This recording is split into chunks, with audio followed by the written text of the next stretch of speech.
वसल्लम मिदहत खैरुल बशर में उम्र जो निकले तमाम, वो सुहानी है बेशक निराली है। कोई क्या देता मुझे, कोई क्या देता मुझे, उनकी अता से मिल गया। कोई क्या देता मुझे, उनकी अता से मिल गया। मुस्तफ़ा के सदक़े में अपना भी हो जाता है काम।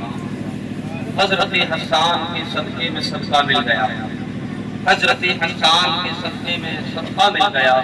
नात पढ़ने का मुझे अभी दे सकता है दाम। जामे अल्लाह कर मस्त हूँ, मैं मस्त हूँ। कौन हूँ, क्या हूँ, कहाँ हूँ और क्या है मेरा नाम। लोग कहते हैं गुलाम मुरसली रज़ी मुझे, क्या ये कम है कि मैं हूँ अपने आका का गुलाम। मेरे दोस्तों को मेहमान साथी, आज की शब में आप बैठे हो, मैं गिरिडीह और हिरोडी के बीच में तकरीर कर रहा हूँ। मैं अच्छी तरह से जानता हूँ कि सभी भाई हमारे किसान हैं, है ना भाई। सबके घर में खेत है, खलिहान है और सबके घर में बोरा का बोरा धान है। इसका हम सबों का ध्यान है। याद रखना नहीं, आपको ऐसा महसूस होता होगा कि कुफ्र के किले उठा रहे, शिर्क के किले उठा रहे, बददीन के किले उठा रहे, मुनाफिकीन के किले उठा रहे, बदमज़हब के किले उठा रहे हैं। ये सभी के लिए नहीं आए हैं, ये नबी के लिए आए हैं। अल्लाह से दुआ कीजिए कि रब्बे काबा इनको और इनके घरों को भी सलामत, आपको भी और आपके घरों को भी सलामत। साहबे खाना ने बहुत सुंदर घर बनाया। सब दुआ कीजिए, ऐ अल्लाह इस घर में बेपनाह बरकतें अता फरमाए। जोर से बोलिए आमीन। क्योंकि इसके बाद खाने पीने का एहतमाम होगा। एक ही खाना दो जगह अगर हम लोग नहीं है तो वो जगह बहुत महसूस महसूस, इसलिए दोनों जगह रहना आपके लिए बहुत जरूरी है। तकरीबन 12, 13 लाख, 15 लाख, 20 लाख खर्च किया अल्हम्दुलिल्लाह इन्होंने। 5 लाख की दीवार, 3 लाख की ढलाई, 1.5 लाख की पेंटिंग, 1 लाख की वाइट दर दीवार, इतना सुंदर बनाया है। मैं दुआ करता हूँ कि अल्लाह हर ईद पर अल्लाह की रहमत, मगर साथ ही साथ ये भी दुआ हो इतना खूबसूरत जहाँ घर हो, अल्हम्दुलिल्लाह उस घर में कुरान पढ़ने वाला है ना भाई।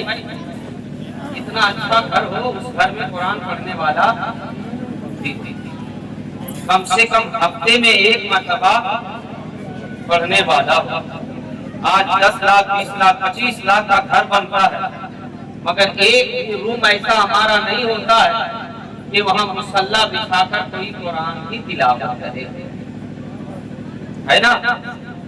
तो घर भी हो, घर के साथ साथ घर जन्नत भी।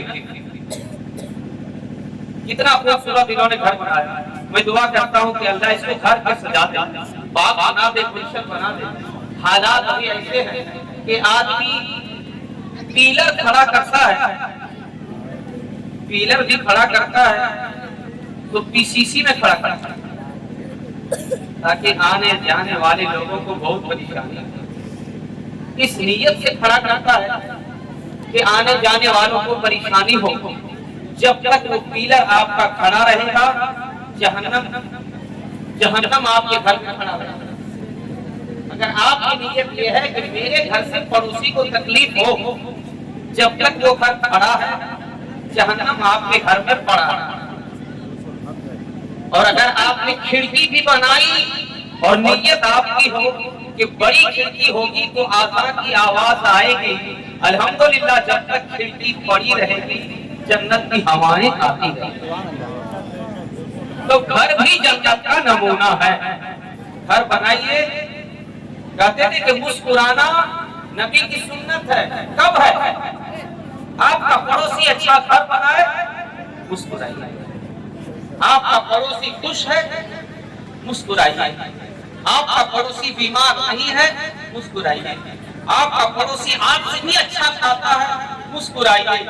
ऐसा नहीं है कि आपका पड़ोसी गड्ढा में गिर जाए। ये मुस्कुराना इबादत नहीं है, जहन्नम। इसलिए जहां आप अपने बच्चों के लिए सोचते हैं, वहां दूसरे के बच्चों के लिए भी सोचो। मगर आज मेरी माँ बहन घर से निकलेगी, नमाज पढ़ने का तो मौका नहीं है, कुरान तिलावत करने का मौका नहीं है, दुनिया का सारा काम करेगी, हाड़ी पोछा बर्तन, गाय बैल बकरी मुर्गी मुर्गा अंडा सारा काम करेगी, शौक से करेगी। और अगर शौहर घर आ जाए, शौहर अगर नहीं समझती होगी तो मर्द घर आ जाए और कहे गर्म पानी थोड़ा कर दो, गर्म पानी थोड़ा ठंडा लग रहा है, पिएंगे इमाम साहब, तो बोले कि ये हो नहीं पाएगा। याद अल्लाह सुबह से क्या कर रही थी, सारा काम कर रही है, शौक से कर रही है, गोबर उठा रही है, दोनों हाथ आराम आराम से उठा रही है। और अगर बीच में कोई पड़ोसी या पड़ोसन मिल गई और मुर्गी का बच्चा उसके खेत में चला गया तो 3 घंटा गाली भी देकर आए। मगर वही शौहर अगर घर आए कहे गर्म पानी कर दो, सुबह क्या कर रही थी, सुबह से तो बोलेगी अपनी जुबान में तो भोज भोज है, ऐसा नहीं होता। अगर सुबह से लेकर शाम तक अगर तुम नफल पढ़ती रहो, नफल अल्लाह अकबर, नफल पर नफल, नफल पर नफल, और तेरा शौहर आए उससे राजी नहीं है, तेरा सारा नफल तेरे मुंह में मारे। और यही बददुआएं आज हमारे घर में। एक मर्द 12 साल से लेकर 70 साल तक कमा रहा है, कमा रहा है, कमा रहा है, कभी सऊदी जा रहा है, विदेश जा रहा है, अमेरिका जा रहा है, बम्बई जा रहा है, बीटी जा रहा है, सिटी जा रहा है, कुर्ला जा रहा है, दादर जा रहा है, खिमपुर जा रहा है, अंधेरी जा रहा है, बांद्रा जा रहा है, पूरे गांव जा रहा है, कमा रहा है, कमा रहा है, पैंट फट गया, दांत टूट गया, सारी परेशानी घर में आ गई। मगर फिर भी पूछिए तो कहेगा मौलाना साहब बहुत कर्ज में। क्या बोलेगा? बहुत कर्ज में है मौलाना साहब। क्यों कर्ज में है? अरे जो 70 साल तक कमा सकता है वो 7 मिनट अपनी बीवी से ये नहीं कह सकता है कि इशा की अज़ा हो गई नमाज पढ़ो, हजर की अज़ा हो गई नमाज पढ़ो, जोहर की अज़ा हो गई नमाज पढ़ो, असर की अज़ा हो गई नमाज पढ़ो। जिसकी बिल्डिंग इतनी बड़ी हो, जो 70 साल लगा दे बिल्डिंग बनाने में, उस घर में 150 रुपए का हदिया वाला कुरान नहीं हो, खुदा की कसम वो घर जन्नत नहीं जहन्नम का नमूना है।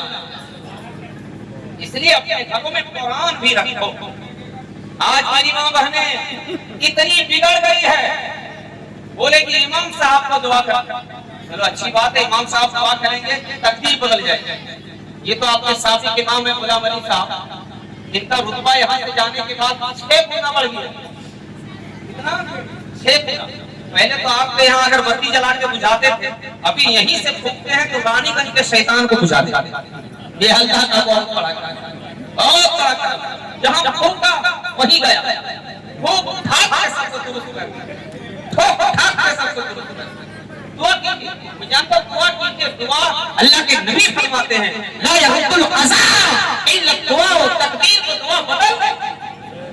दुआ कीजिए, मगर सबसे बड़ा पीर आपका बाप है, बाप से दुआ लीजिए। सबसे बड़ा पीर आपके घर में आपकी माँ है, आप उससे दुआ लीजिए। मगर ये माँ दुआ कब देगी? गाली देने में फुर्सत नहीं है। गाली देगी बहू को और निशाना लगाएगी मुर्गी नहीं बताएंगे, बोला मुर्गी को चर्बी हो गई। यार हम लोग मौलाना लोग खाते हैं, तो हम लोग को आज तक पता नहीं कि मुर्गी को चर्बी है। सास को कैसे खबर मुर्गी को चर्बी? मुर्गी को चर्बी हो गई। भैंस बोलती है, भैंस अपनी बहू और अपनी बेटी को बोलती है और कहते हैं दुआ कीजिए, दुआ कीजिए।